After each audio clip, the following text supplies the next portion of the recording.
Alright guys, welcome back to the channel. Today we're going to be checking out a video going on about why Mr. Ryuk Sensei hates Wuthering Waves. So I seen Tectone react to this, so I thought it would be interesting to see about it myself, because I myself like Wuthering Waves a lot, so I was curious on what he had to say, and so we're going to get right into it now. So let's get into it. Thank you for joining me today. Don't forget to leave a like and a comment down below. So let's start the video now. He's a total Kuro bot. You guys clearly don't know me. Time to burn my bridge with Kuro, I guess. So let's get into it. So just how much of a Kuro bot? Let's see. He's way higher. I'm not gonna lie. He's way higher than my level, which is insane. So I don't know what he's doing to level that fast. Cause sheesh. Sorry, my mistake. I meant every character that matters. Even before launch, I was really looking forward to exploring this post-apocalyptic wasteland. It set itself apart from the other open-world action RPGs that were out there or that had been announced. I was excited to see a more mature take on the genre. A gritty world battling against monsters that could take you out at any moment if you weren't careful. I was particularly happy with the variety of characters, both male and female. They were incredibly well designed, and I was glad to see how many badass-looking men there were too. Do you feel any discomfort? So, I know I'm not the first person to complain about this, and I doubt I'll be the last. But seriously, did the VA have absolutely no direction in her voice acting? Listening back to it, she sounds like an alien pretending to be human. Please, Commander, you. Not only that, it was very clear that... I personally don't find Yang Yang too bad. Just a bit monotoned. But I don't think she's as bad as he's making her out to be. I think originally her voice was a lot more higher. I was sure they used the exact same clip and just forcibly inserted it after the fact. I actually compared the waveforms, and even though they did sound very similar, they weren't in fact the same. So I guess she just naturally sounds like a robot. We are in the gorgeous spirits. It's on the outskirts of Zhenzhou, Huanglong. These odd lines... She was gonna say something more like that. Didn't sound natural, did it? I heard that they redid some of these early lines, but at the time of recording this video, she still feels as unnatural as on launch day. Changing to Japanese... Like I said, I think she sounded better online before launch. So I don't find it too bad. And also, you can just do Japanese if you want. You like that. You just did in the video too. So I really don't think this is too big of a thing to say why you hate the game. At least not Paimon. being used for the names is somewhat obscure. So without furigana, Japanese players had absolutely no idea how to read certain names. That is an understandable one to take. But to say that's why you hate the game, that's a little bit of reach. But we continue. A lot of new players. It's not so much that there was too much new jargon in general, but a lot of the new stuff which wasn't jargon sounded like jargon because they were putting everything through this Chinese nomenclature. I never really had that issue with the opening acts, so I took a look into to see what was being said. Tacit Discord, monster. Tacit Field, monster area. Black thing on your skin. Etheric Sea, thing up in the sky. Wave 1 phenomena. This one was a bit of a miss. Retroact Rain wasn't important at the time, but got explained in detail later. Sonorosphere, Portal. Thronodian, big bad boss monster. So putting aside the Chinese names, there was a total of about 10 pieces of new jargon that we had to learn, and a lot of it was kind of self-explanatory. But I definitely understand those who were trying to follow and memorize all the new names of everything and were getting confused. I get it, I really do. You're not wrong for feeling that way, I just personally didn't have that particular issue. Anyway, we continue through the story, meet Baija, Wood, and I liked how he eats... Of course. And if there's one thing that Wuthering Waves does really well, it's the combat. Baija. It's not even Baija, I believe. Perfect parries. And when the second phase starts, Baiji. whatever happened to those?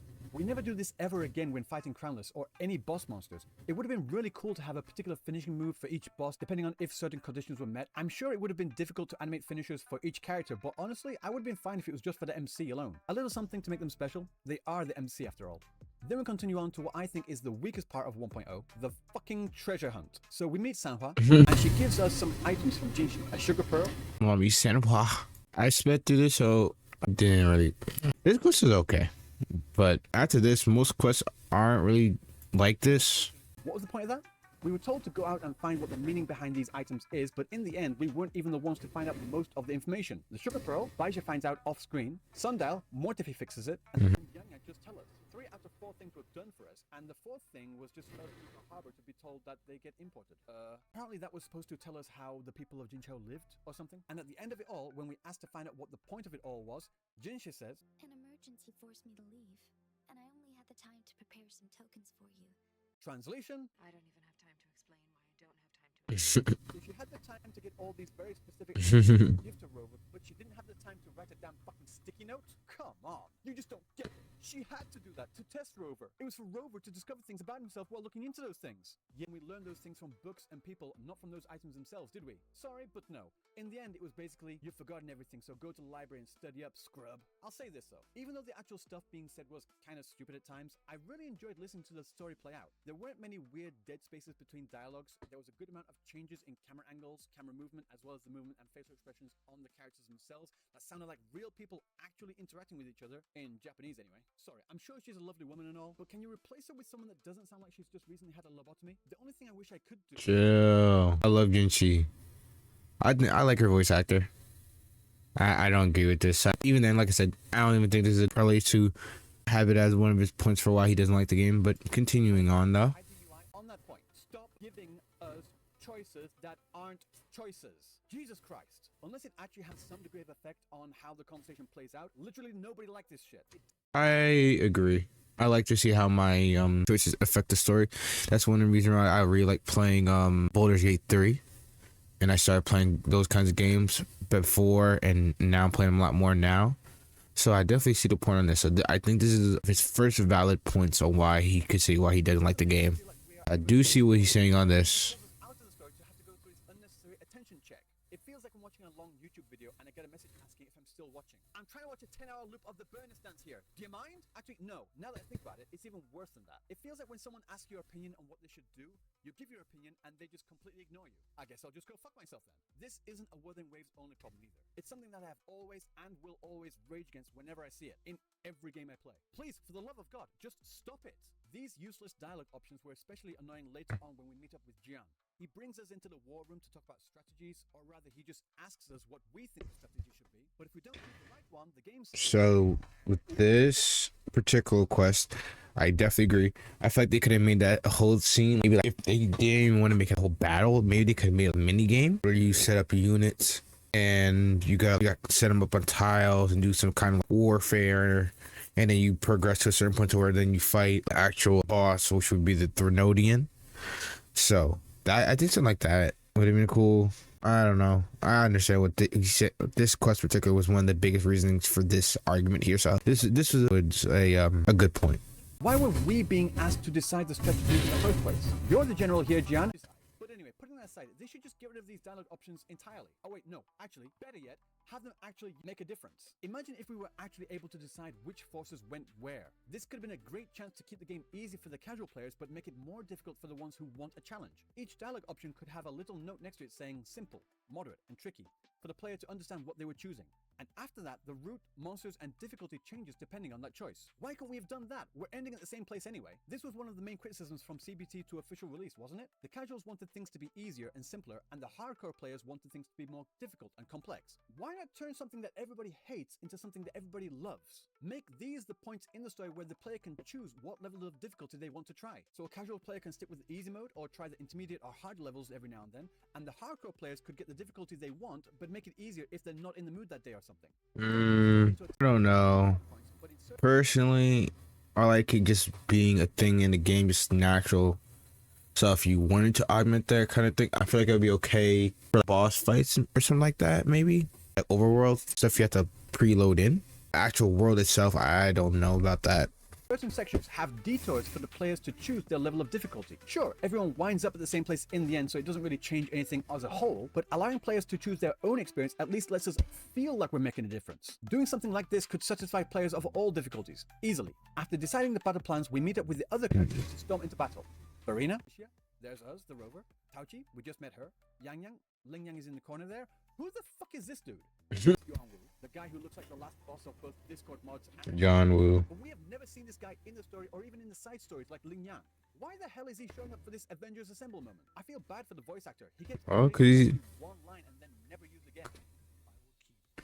Now they did do Yang Woo a little dirty, but I'm sure he's gonna get some more shine later down the line. Anything of the like. Well, I guess one line is better than nothing, I guess. Carpaccio and Danjin are still nowhere to be found. Calcharo. Oh my lord. He had to do that on purpose. Calpaccio? Calcharo. And give her her own full story quest, but still not mention anything that Does she? already have. What are you doing? And this leads into one of my biggest fears about the game. I'm afraid that That's crazy the way he said that. except for a few notable exceptions. I get that the business model of a gacha game is to push new characters to sell to players consistently, but the benefit of that is being able to use these characters to interact with each other to flesh out the story and make everything feel cohesive and real. So bringing out all these new characters is great and all, but if you're not using them and just having us talk to random NPC number 342, it feels like a massive waste. I actually thought we were going to do a new Federation next. Maybe then they could have used that as an excuse to bring Calculator into the story, but Later. I like the design of where we're going next. I'm sure the Federation would have been cool. It would have made a little bit more sense lore wise, probably, because it's already built on in the game from the start. But I'm fine with this. This looks dope, so I'm ready to try it out. story to focus around. Don't get me wrong, they look cool. Would. But this is only further feeding my worries about the older characters being forgotten about. But I'll get more into my worries about the theater later. Since 1.0, the quests have been getting considerably better, in my opinion. Definitely not perfect by any stretch of the imagination. There are significant pacing issues and missed story beats. I could make full-on videos breaking down what these two particular quests got wrong, but on the whole, they are a lot better. Now, I'll be honest, I don't usually enjoy character story quests, but Jian's story was incredible. Sure, it started off a little rocky with some Gulpuff racing game that no one cared about, but once it kicked in after going through the Sonorosphere, I loved every moment of it. Going through the past, learning what happened, fighting through the trauma, and then the great boss battle. Figure this was a phenomenal quest.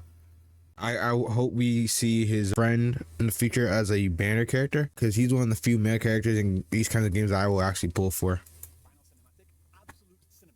Yinlin's story quest was fine, not the best, but I didn't hate it. I wish we could have gotten more of the secret agent aspect of her character that was promised instead of this story about a girl with adoptive father issues. But still, she's hot, so what I really like about these character story quests isn't just the quest itself, but rather the locations we visit during them. Have you seen these places? These set designs are stunning. It's a shame we can only ever visit them during these one-time only character story quests. What a waste. Why can't we revisit these locations? Better yet, give us the option to... I agree. There should be some type of way to get back to those areas. One to replay the cutscene by itself, and another to replay the mission, which could open up a Sonorosphere to travel through to re-experience everything with your current party. They can't do that, it would take too much storage. It's already on your device anyway, whether you revisit it or not. So why not just give us the option to do it? And if storage really is a worry for you, how about this? Give us the option to delete and reinstall past mission voice lines and data to save space. You can do it for the voice packs in general, so surely you can do it for this too. Another thing I have a problem with. How in the hell can a game that has its main theme be about sound have that be one of its most lacking features? There have been a plethora of sound and music-related bugs and oversights since launch. I don't know if I've noticed too many sound bugs myself. Restarts from the very beginning. You don't notice it much when your characters aren't leveled, but once you've got a relatively decent Zhang Li Yao and he's digitally shredding through all the mobs, you hear the same 10 seconds of battle music over and over again. And that's not just for the tacit fields either. In the overworld, mobs died so easily, I never get past the initial build-up.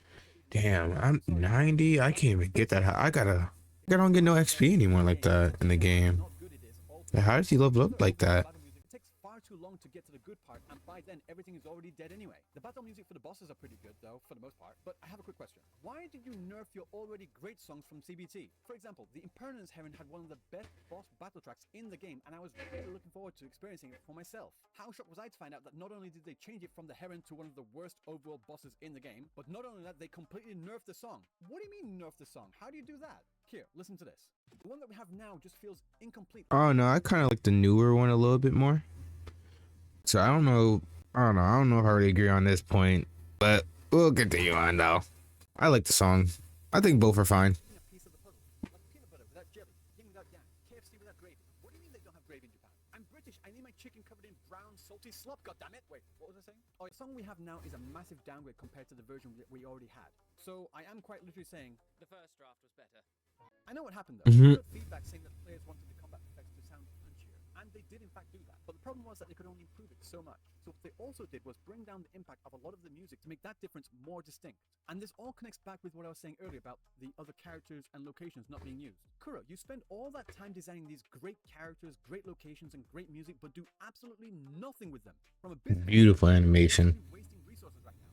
The way to fix these particular issues is give these characters actually some attention, first of all. let us replay cutscenes and quests and add a damn CD player with a library of all the music we have unlocked so far. Then we, the players, can choose what we want to listen to in the overworld. Just so we're clear though, I don't think the CD player should be usable during story or character quests because the music is a very important part of the storytelling experience. But in the overworld though, if I want to listen to Crownless's insane guitar riff while zipping around Jinzhou, that's my business. Yes, I know it would take away some of the audio character from the locations, but you can do then turn the CD player off, maybe? Now it's time to address I think that would be a cool addition, CD player, because then you can choose what kind of music you want to hear while you're running around in the overworld.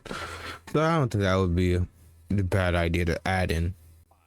So where do I stand with this? Honestly, I'm not a fan. Now before you come at me with your pitchforks, just hear me out. What I mean is that I already have dozens of other random gacha games with generic cookie cutter OP protagonists that the entire world revolves around and are loved by his harem of beautiful waifus of varying styles and massive personalities. I don't need another. I think there are three different groups out there. Some people see the harem, Massive. see the harem and don't like it, and there's another smaller group of people that don't see the harem at all. They have some reason or other for each character. She's just really caring. She cares for everyone like that. Yinlin, she's just a seductress using her looks to get what she wants. Changli, she's heard so much about Rover from her master, so to her, it's like meeting a superhero. Shorekeeper, she's just very devoted to the cause. She respects Rover like a father figure. Camellia, she's just interested in Rover because he's strong. That's actually cap. Camilla is not interested in Rover just because he's strong. Most of these girls are not just interested in just the character just because he's strong either. Camilla literally states in the end of the current event, or one of the events, that she wants to be alone with him or her on an island so she can have her or him to herself. So we know Camilla wants that meat, or Nani. We know what this is. So let's be real. She wants that cookie jar or that meat. Would be right in thinking that way. Those are all valid interpretations of the characters. However, for those out there that see there's something more or want to see there's something more, there are things in game which validate their belief that these characters are romantically interested in Rover. Personally, I'm in see the harem and don't particularly like it category. Sorry, it's just the way I feel. We don't need to have every girl we meet be almost instantly wanting to jump on Rover's. But you kind of games you're playing, so these are what they kind of usually tend to do. Most gacha games do that, to be honest, brother. So that's not really gonna change anytime soon unless you're playing certain gacha games that can cater to that, like space or some shit. There it goes. No, that would sound weird. The problem is though, in 1.0 there were 6 guys and 10 girls to choose from. That's a ratio of 3 to 5. Not equal, but understandable. So many of us were under the assumption that they were going to roughly keep that ratio going forward. They even showed us characters that have a lot of players eager to play them, such as Zipper Crotch Boy and Mr. Anal Bead Necklace. Since then, That is crazy. Lumi is dope. I need Lumi. Wilder and wild. A little bit of jiggle is wild. I don't see that. I don't get how that's that wild, but have more jiggle physics than Changli or Baizha. Robin, what do you think? Yeah, that makes sense, but I don't want it in Wuthering Waves. But that's just the way it is in Gacha. Yes, I know, I don't care. Gacha has always had fan service like this. Yes, I know, I don't care. Gacha OPs are always loved by the main cast. Yes, I know, I don't care. so then what are you talking? Yeah, so you're you're a tourist. What are you talking about here, bro? Come on, vibe. So what are we even saying here? Yep. No, I've been playing gacha games since they first became mainstream here in Japan. I'm talking about Puzzles and Dragons and Monster Strike. Gacha games that actually had a gachapon animation that actually defined the genre. I also have 2,000 login days on Fate Grand Order. Yes, I know I have a problem. Someone please send help, I need it. Fate Grand Order. What I'm saying is, gacha is a monetization system. That's how these games make money. Gacha. I love Fate. I used to play the game a tiny bit. I fell off the mobile game hard. I know that game was huge, and I'm pretty sure it's still pretty big too. It's crazy how long that game's been running for. Nothing to do with the amount or level of fan service. Even modern titles like Cookie Run Kingdom are gacha games. No fan service there, unless you're jerking off to the slushy. Listen, so I don't know about all that. I'm pretty sure some of those cookies they be making a little hot. I'm pretty sure they be making some of them sexy cookies. You know what I'm saying? I don't know. I personally don't play Cookie Run Kingdom, but I've seen some of them cookie designs. I'm not saying I don't like fan service, I just don't want it in this game. At least not this much anyway. Just because I enjoy spring onion in my ramen doesn't mean I want it piled on. Why are all my analogies about But I don't even think the fan service is that bad in Wuthering Waves. If anything, they should do more because it's not that bad. So I don't get this point. Damn, is this Azure Lane? I'm pretty sure this is Azure Lane, right? Cause this shit crazy. We better give this a look-see dooksy because it's looking massive. And when I want to play one of those games, I'll go do that. Again, it goes back to marketing and how they present themselves. player might see an ad for Wuthering Waves and think, oh, that looks like a cool combat game, let's check it out. And then when they play it, they have a harem of walking jiggle physics around them at all times. It's not even that bad. I don't want that to happen. There are a lot of characters in Wuthering Waves that I think are hot as fuck, but if I wanted to imagine myself giving them crazy backshots, I would just check out Pixel. And no, I am not advocating for censorship. All I'm saying is that if players want Wuthering Waves to break into the normie barrier, I don't think that many regular people would be comfortable with that level of fan service. So It's not that bad. Tone, what? It's not that bad. What is bro on? It really is not that bad. might be too much for most people. If Kuro Games really wants to go down this way with how they design their characters, that's perfectly fine by me. But to be honest, I don't think they do. Looking at the designs of the initial characters and the story and direction they had in CPT-1, yes, the characters were badass and hot with some fanservice jiggle physics, but I think that they also wanted to take this game seriously and not just push out a game for horny players to goon over. It's really, bro. Yin is probably the most slutty character in the game right now. So it's not even that bad. It really is not that bad. He knows it's not that bad. I know it's not that bad. So why are we doing this? And you slowly bring them over to your side through your actions in the story. ReZero is a great example of that. When we start off, Subaru is a whiny little bitch that isn't trusted by anyone. 450. And in doing so, He can only do that because he could die and redo things over and over from learning information. If he was doing it from his original life, he was dead on episode 1. So what are we talking about here? I see what he's trying to do, but it's like, I don't know. You guys let me know. including us, the viewers, let alone Rem, who is now his biggest simp. And let me remind you, she was literally murdering him every single night when they first met. Murder! They could have used that trust as a vehicle to create more stories. Yeah, he was going through it.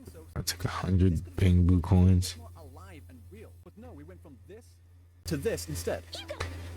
They could easily just had you fight Yang Chixia later and just whoop her ass because you were caught off guard. But I see why they might have not want the first scene of you coming in the game is you like being down the barrel of a gun and kind of getting like disarmed in a way.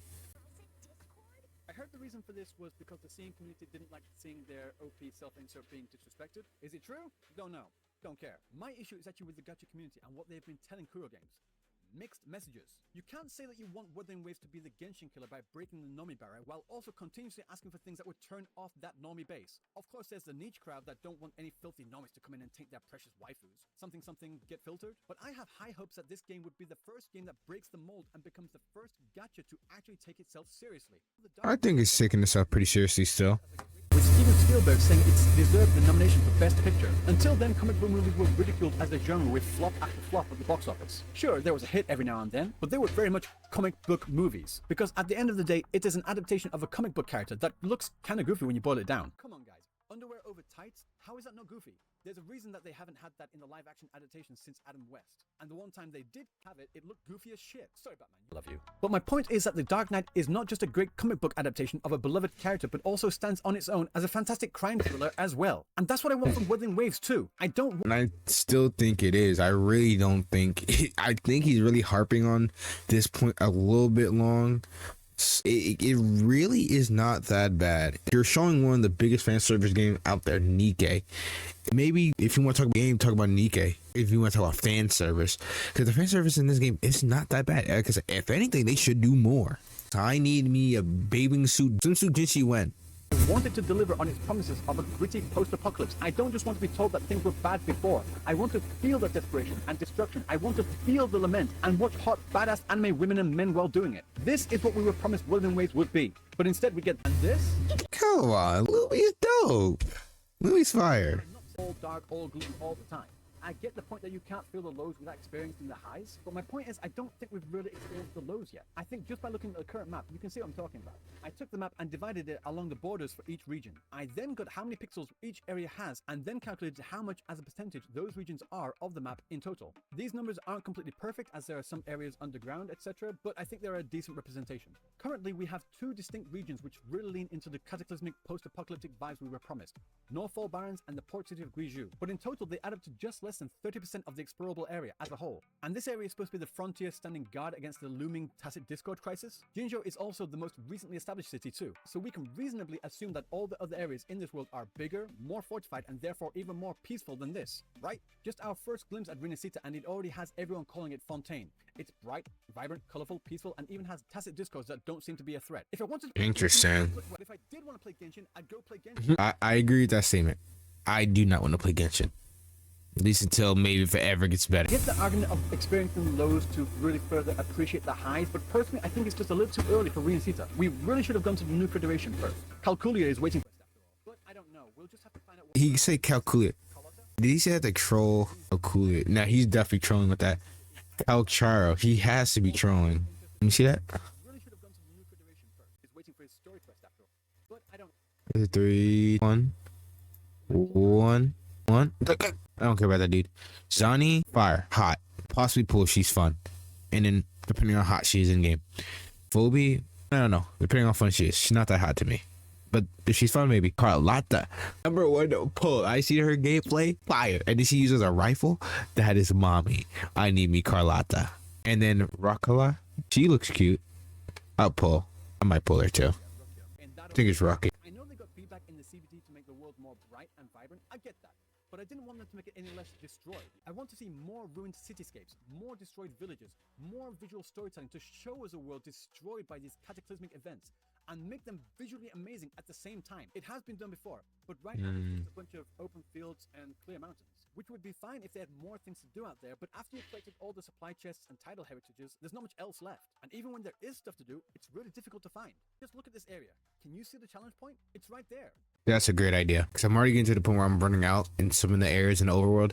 Because once you get even to like around level 20 and stuff, and 30, you've been running around a bunch, you start to run out of puzzles and the chests very quickly at some point. So it's like, I think that would be a good addition to have him reset every month or something. Weeks or something. This would keep the overworld at least looking full of things to do, and make the mobs guarding them stronger too. Of course, I know that would actually break the game and they would make near on literally zero money. Instead, how about making these drop a bunch of materials?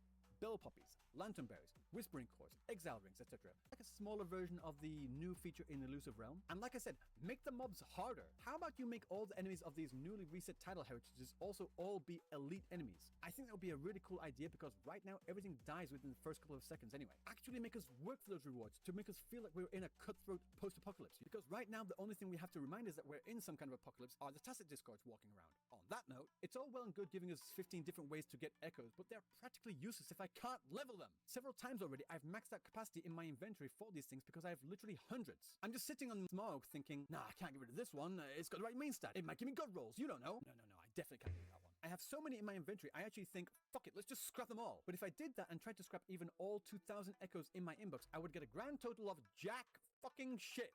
Come on, man. I worked hard for these echoes. And to say that I can't use them for literally anything is just plain ridiculous. Allow us to use the unleveled echoes as XP fodder. Well, if your inventory is filled up, you have a management issue, don't you? No, I have an echo experience issue. My bag is filled. This is how much echo experience each sealed tube gives.